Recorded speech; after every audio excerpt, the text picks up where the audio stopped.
Écoutez, écoutez, car vous ne savez pas.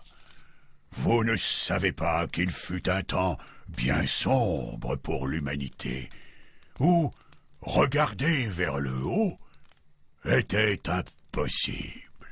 Hein? Oui. Oui. Le monde n'a pas toujours été tel qu'il est. Il y a de cela bien des neiges. Les hommes et tous les êtres vivants n'avaient pas le moral, mais un bien grand mal à la tête, car le ciel était trop bas.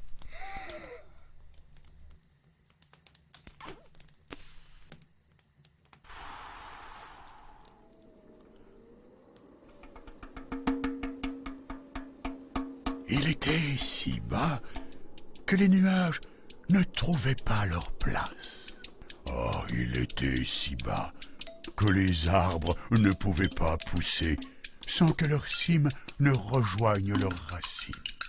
Ah, le ciel était si bas que même les oiseaux ne pouvaient pas voler. Mais ce qui était plus pénible encore, c'était que les hommes adultes ne pouvaient pas se tenir debout bien droit, comme leur corps le leur demandait. Oui, ils devaient marcher tout penchés, avec leurs pieds pour seul horizon.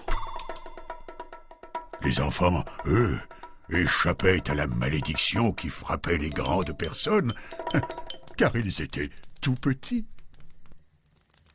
Mais ils savaient qu'un jour, ils deviendraient à leur tour des adultes et devraient alors, eux aussi, marcher tout penchés avec leurs pieds pour seul horizon.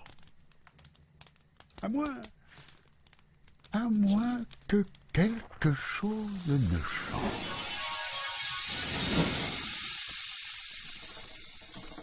Un soir, tous les enfants se réunirent et décidèrent de relever le ciel à l'aide de grands bâtons.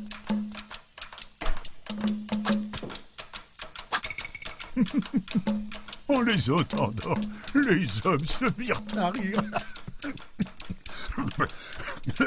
Eux qui avaient tant invoqué les esprits sans obtenir le moindre résultat. Mais lorsqu'ils virent les enfants dresser des bâtons vers le ciel, ils commencèrent à douter.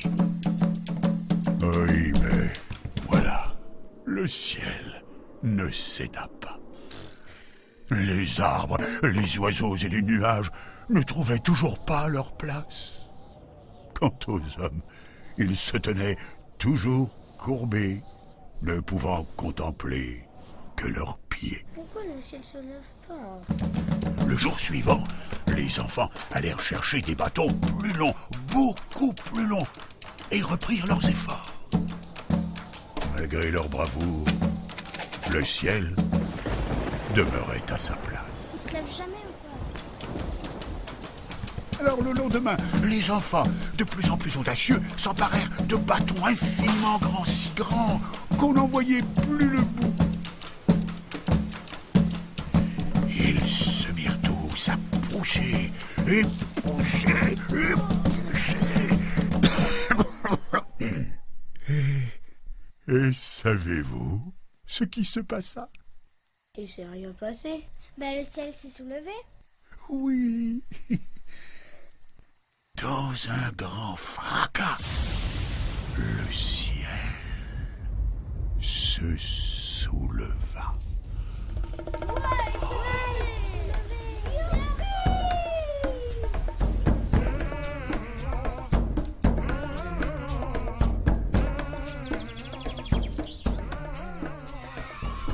Depuis ce jour, le ciel est à la place que nous lui connaissons. Les arbres poussent sans contrainte, les oiseaux sont enfin libres de voler, et les nuages vont et viennent à leur guise.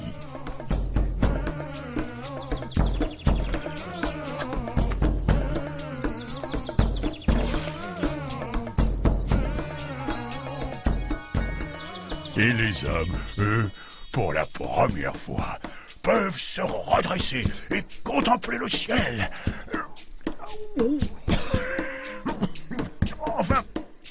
Enfin presque tous. Les enfants, il est l'heure de manger. Quoi? Quoi déjà? Allez, il est temps, mes petits braves. Oui, mon nez murmure à mon ventre vide qu'il y a du bison pour dîner. C'est mon papa qui a tué le bison. Oh, oh.